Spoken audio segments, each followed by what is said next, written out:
Welcome to Kerala kitchen mom's recipes. ഇന്ന് നമുക്ക് ഉണക്കമീൻ വെച്ചൊരു കറി തയ്യാറാക്കിയാലോ. ഈ ഒരൊറ്റ കറി മതിയായിരിക്കും നമുക്ക് വയറ് നിറച്ച് ചോറ് കഴിക്കാൻ വേണ്ടി. അപ്പോൾ അതിനായിട്ട് ഞാനിവിടെ കുറച്ച് ഉണക്കമീൻ എടുത്ത് നന്നായിട്ട് കഴുകി എടുത്ത് വെച്ചിട്ടുണ്ട്. അപ്പോൾ നിങ്ങൾക്ക് നിങ്ങളുടെ കയ്യിൽ ഏത് ഉണക്കമീനാണുള്ളത് അതിൻ്റെ പ്രത്യേകിച്ച് ഉണക്കമീനിൻ്റെ ഇന്നത് എടുക്കണമെന്നില്ല, ഏത് ഉണക്കമീൻ വേണമെങ്കിലും നമുക്ക് ഈ രീതിയിൽ തയ്യാറാക്കിയെടുക്കാൻ പറ്റും. അപ്പോൾ ഇതിൻ്റെ പേരെനിക്കറിയില്ല, എൻ്റെ ഇരുന്ന കുറച്ച് ഉണക്കമീനാണ്. അത് ഞാൻ നന്നായിട്ട് കഴുകി എടുത്ത് വെച്ചിട്ടുണ്ട്. ഇനി നമുക്കിതിനകത്തേക്ക് ആവശ്യമുള്ളത് കുറച്ച് ഏത്തക്കയാണ്. ഏത്തക്കയോ വാഴക്കയോ നമ്മുടെ കറിക്കാവുണ്ടല്ലോ അതായാലും മതിയായിരിക്കും. ഞാനിപ്പോൾ ഏത്തക്കയാണ് എടുത്തിരിക്കുന്നത്. അതൊരു 3 ഏത്തക്ക ഞാൻ ഇതുപോലെ അരിഞ്ഞെടുത്ത് വെച്ചിട്ടുണ്ട്. പിന്നെ വേണ്ട തക്കാളിയാണ്. ഒരു തക്കാളിയുടെ ആവശ്യമുള്ളൂ. ആവശ്യത്തിന് കറിവേപ്പില, പിന്നെ ഇഞ്ചി വെളുത്തുള്ളി പേസ്റ്റ് ചതച്ചത്, പച്ചമുളക് നിങ്ങളുടെ എരിവിനനുസരിച്ച് കൂട്ടുകയും കുറയ്ക്കുകയും ചെയ്യാം. ഇത്രയാണ് നമുക്കിതിനകത്തേക്ക് ആവശ്യം. ഇനി നമുക്ക് അരച്ച് ചേർക്കാൻ വേണ്ടി കുറച്ച് തേങ്ങ എടുക്കാം. ഞാനിപ്പോൾ 1 പിടി തേങ്ങയാണ് എടുത്തിരിക്കുന്നത്. പിന്നെ കുറച്ച് മഞ്ഞൾപ്പൊടി, ഒരു 1/4 ടീസ്പൂൺ മഞ്ഞൾപ്പൊടി, 1 ടീസ്പൂൺ മുളക് പൊടി, 1 ടീസ്പൂൺ മല്ലിപ്പൊടി. ഇത്രയാണ് നമ്മൾ ഇതിനകത്തേക്ക് അരച്ച് ചേർക്കാൻ വേണ്ടി എടുക്കുന്ന സാധനങ്ങൾ. അപ്പോൾ നമുക്ക് നോക്കാം ഇതെങ്ങനെയാണ് കറിയാക്കുന്നതെന്ന്. അപ്പോൾ ഞാനിത് അരച്ചെടുക്കാൻ വേണ്ടി മാറ്റി വയ്ക്കുകയാണ്. അപ്പോൾ ബാക്കിയുള്ള സാധനങ്ങൾ നമുക്ക് ഒന്നിച്ച് ചേർക്കാം. അപ്പോൾ ആദ്യം തന്നെ നമുക്ക് ആ ചട്ടിയിലേക്ക്, ഞാൻ ഓൾറെഡി ചട്ടിയിൽ തന്നെയാണ് നമ്മുടെ ഉണക്കമീൻ ഇട്ട് വെച്ചിരുന്നത്. അപ്പോൾ ഒരു ചട്ടി എടുക്കുക, അല്ലെങ്കിൽ ഏത് പാത്രമായാലും അതിനകത്തേക്ക് ഉണക്കമീൻ ഇടാം. അതിനകത്തേക്ക് നമ്മൾ ഈ അരിഞ്ഞു വെച്ചിരിക്കുന്ന കായ ഉണ്ടല്ലോ, കായ ഇട്ട് കൊടുക്കാം. അപ്പോൾ കായും എല്ലാം ഇതിനകത്ത് കിടന്ന് തന്നെ വേണം ഇത് വേവാൻ വേണ്ടി. അപ്പോൾ നമ്മൾ കായും നമ്മളെടുത്ത് വെച്ചിരുന്ന തക്കാളിയും ഇഞ്ചിയും വെളുത്തുള്ളി പേസ്റ്റ്, അതുപോലെ തന്നെ പച്ചമുളക്, ഇതെല്ലാം കൂടെ ഒന്നിച്ച് നമുക്കിതിനകത്തേക്ക് ഇട്ട് കൊടുക്കാം. എന്നിട്ട് കറിവേപ്പില, നമ്മൾ എടുത്ത് വെച്ചാൽ കറിവേപ്പിലുണ്ട്, അതുകൂടെ നമുക്ക് ഇതിനകത്തേക്ക് ഇട്ട് കൊടുക്കുക. അപ്പം ആ കറിവേപ്പിലയുടെ മണമൊക്കെ നന്നായിട്ട് കിട്ടും അത് വെന്ത് വരുന്ന സമയത്ത്. ഇനി നമുക്കിതിനകത്തേക്ക് ആവശ്യത്തിന് വെള്ളം ഒഴിച്ചു കൊടുക്കാം. അതിനുശേഷം കുറച്ച് മഞ്ഞൾപ്പൊടി ഇട്ട് കൊടുക്കുക. നമ്മൾ ഓൾറെഡി അരയ്ക്കുന്ന കൂട്ടത്തിൽ മഞ്ഞൾപ്പൊടി അരയ്ക്കുന്നുണ്ട്. ഇപ്പോൾ നമുക്കൊരു 1/4 ടീസ്പൂൺ മഞ്ഞൾപ്പൊടിയുടെ ആവശ്യമുള്ളൂ. അത് നമുക്കിതിനകത്തേക്ക് ഇട്ട് കൊടുക്കാം. പിന്നെ ഉപ്പ് ഇടേണ്ട ആവശ്യമില്ല, കാരണം ഇതിനകത്ത് ഓൾറെഡി ഉപ്പുണ്ട്. എന്നിരുന്നാലും നമ്മുടെ കായെല്ലാം ഉണ്ടല്ലോ ഇതിനകത്തേക്ക്, അതുകൊണ്ട് ഞാൻ ഒരു നുള്ളു ഉപ്പ് ഇതിട്ട് കൊടുക്കുന്നേ ഉള്ളൂ. അപ്പോൾ നിങ്ങൾ എപ്പോഴും നോക്കുക, ഉപ്പ് ഉണക്കമീനകത്ത് അത് ഓൾറെഡി ഉപ്പുള്ള കാരണം നിങ്ങൾ ഉപ്പിടുന്ന സമയത്ത് പ്രത്യേകം ശ്രദ്ധിച്ചതിന് ശേഷം മാത്രമേ ഉപ്പിടാവൂ. ഞാൻ ഈ ഉണക്കമീൻ തലേദിവസം രാത്രിയിൽ വെള്ളത്തിൽ കുതിർത്ത് വെച്ച ഉണക്കമീനാണ്, അതുകൊണ്ട് അതിന് അധികം ഉപ്പില്ല. അതുകൊണ്ടാണ് ഞാൻ കുറച്ച് ഉപ്പിനകത്തേക്ക് ഇട്ട് കൊടുത്തിരിക്കുന്നത്. നിങ്ങൾ അങ്ങനെ കുതിർത്ത് വെക്കാണ്ട്, അത് വെള്ളത്തിൽ ഇട്ട് വെക്കാണ്ട് പെട്ടെന്ന് തന്നെ വാഷ് ചെയ്തെടുക്കുന്ന ഉണക്കമീനാണെങ്കിൽ ഉപ്പ് ഇട്ട് കൊടുക്കേണ്ട ആവശ്യമില്ല, കാരണം ആ ഉണക്കമീനകത്ത് തന്നെ ഉപ്പുണ്ടല്ലോ. അപ്പോൾ നമുക്ക് ആ ഉണക്കമീനകത്തുള്ള ഉപ്പിൽ നമുക്ക് ഇതെല്ലാം വേവിച്ചെടുത്താൽ മതിയായിരിക്കും. അപ്പോൾ ഈ ആവശ്യത്തിന് വെള്ളം കൂടി ഒഴിച്ച് നന്നായിട്ട് ഇളക്കി നമുക്ക് ഇത് അടച്ചു വെച്ച് നമുക്കിത് വേവിച്ചെടുക്കാം. ഇത് ഉണക്കമീൻ വെന്ത് കിട്ടാൻ വേണ്ടി വളരെ എളുപ്പമാണ്. ഇനി നമ്മുടെ ആ എന്ന് വേവുന്ന താമസം മാത്രമേ ഉള്ളൂ. അപ്പോൾ ഇനി നമുക്ക് അടുപ്പത്ത് വെച്ച് നന്നായിട്ട് വേവിച്ചെടുക്കാം. അതുപോലെ തന്നെ നമ്മൾ തീ വയ്ക്കുന്ന സമയത്ത് ഒരു മീഡിയം തീ വെച്ച് കൊടുത്താൽ മതി. ഹൈ ആയി കഴിഞ്ഞാൽ പെട്ടെന്ന് നമ്മുടെ ഈ വെള്ളം അങ്ങ് വറ്റിപ്പോവും, പിന്നെ നമ്മുടെ കഷ്ണമൊക്കെ അടി പിടിക്കാനുള്ള ചാൻസ് ഉണ്ട്. അതുകൊണ്ട് ഒരു മീഡിയം ഫ്ലെയിമിൽ നമുക്ക് ഇത് വേവിച്ചെടുത്താൽ മതി.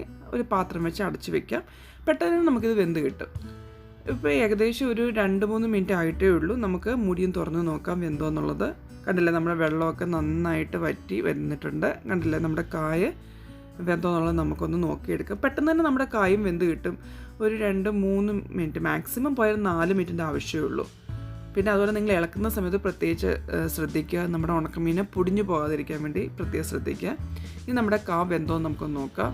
കണ്ടോ, നന്നായിട്ട് വെന്തിട്ടുണ്ട് നമ്മുടെ അത് വെന്തില്ല എന്നുണ്ടെന്നുണ്ടെങ്കിൽ നിങ്ങൾക്ക് ഒന്നുകൂടെ ഒന്ന് അടച്ചു വെച്ച് ഒന്നുകൂടെ ഒന്ന് ആവി കയറ്റിയെടുത്താൽ മതി. കണ്ടോ, ഇപ്പോൾ നമ്മുടെ നന്നായിട്ട് വെന്തിട്ടുണ്ട്. അപ്പോൾ ഇതാണ് നമ്മുടെ ആ കായയുടെ വേവിൻ്റെ ആ പരുവ്. ഒരുപാടങ്ങ് വെന്തുടഞ്ഞു പോകരുത്, എന്നാലും നമ്മൾ കടിക്കുന്ന സമയത്ത് അതൊന്ന് കിടക്കണം. ആ ഒരു പരുവാണ് നമ്മുടെ ഈ വേവുന്നതെന്ന് പറഞ്ഞത്. ജസ്റ്റ് ഒരു 3 മിനിറ്റ് കൊണ്ട് തന്നെ നമ്മുടെ കായും മീനും എല്ലാം നന്നായിട്ട് വെന്ത് കിട്ടും. ഇനി നമുക്കിതിനകത്തേക്ക് നമ്മൾ നേരത്തെ അരച്ച് വെച്ചിരുന്ന തേങ്ങയില്ലേ, ഞാൻ നേരത്തെ തേങ്ങ അരച്ച് വെച്ചിട്ടുണ്ട്. ഈ ഒരു പരുവത്തിലാണ് തേങ്ങ അരച്ചെടുക്കേണ്ടത്. അത് നമ്മുടെ ചമ്മന്തിയേക്കാൾ ഇച്ചിരി കൂടെ അരയണം, എന്നാൽ അങ്ങ് പേസ്റ്റായിട്ട് അരയും വേണ്ട. ആ ഒരു പരുവത്തിലാണ് ഞാൻ ഇവിടെ അരച്ചെടുത്ത് വെച്ചിരിക്കുന്നത്. ആ അരപ്പൂടെ നമുക്കിതിനകത്തേക്ക് ഇട്ട് കൊടുക്കാം.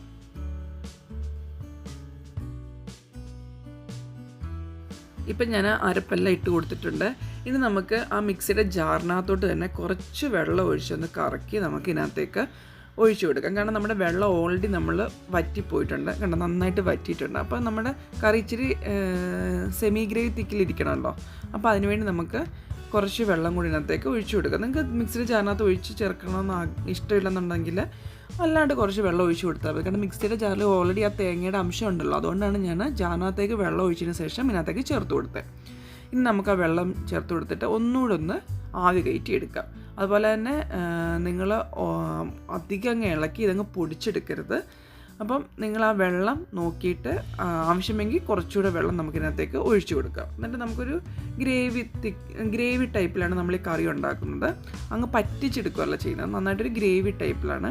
അപ്പോൾ ഇത് നമുക്ക് കപ്പയൊക്കെ കഴിക്കാനും ഒക്കെ അത് ചോറിൻ്റെ കൂടെ ആയാലും നല്ല ടേസ്റ്റ് ആയിരിക്കും ഈ കറി. ഈ ഒരു കറി മതിയായിരിക്കും നമുക്ക് വയറ് നിറച്ച് ചോറ് കഴിക്കാൻ വേണ്ടി. അപ്പോൾ ഇനി നമുക്ക് ഇതൊന്ന് ജസ്റ്റ് നടച്ച് വെച്ച് ഒന്നുകൂടെ ഒന്ന് ആവി കയറ്റിയെടുക്കാം.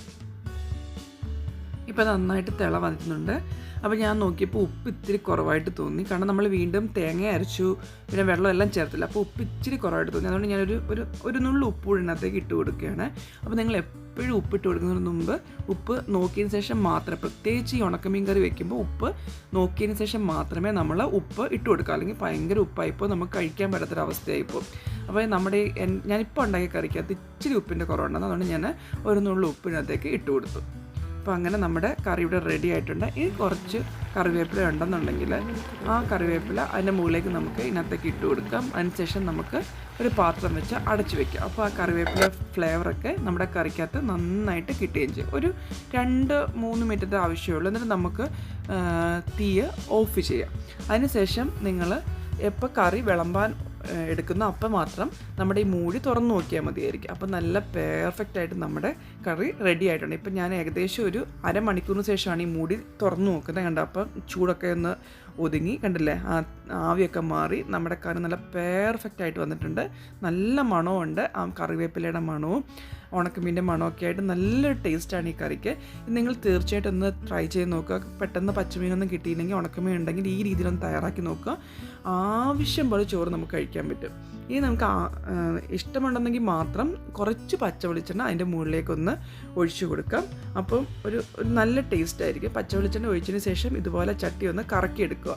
അല്ലെങ്കിൽ നമ്മുടെ മീൻ പൊടിഞ്ഞു പോകും ഒഴിച്ചിട്ട് നമ്മൾ തവി വെച്ച് ഇളക്കുകയാണെങ്കിൽ. അപ്പോൾ നമ്മൾ എപ്പോഴും ചട്ടി വെച്ച് ഒന്ന് കറക്കിയെടുത്താൽ മതി.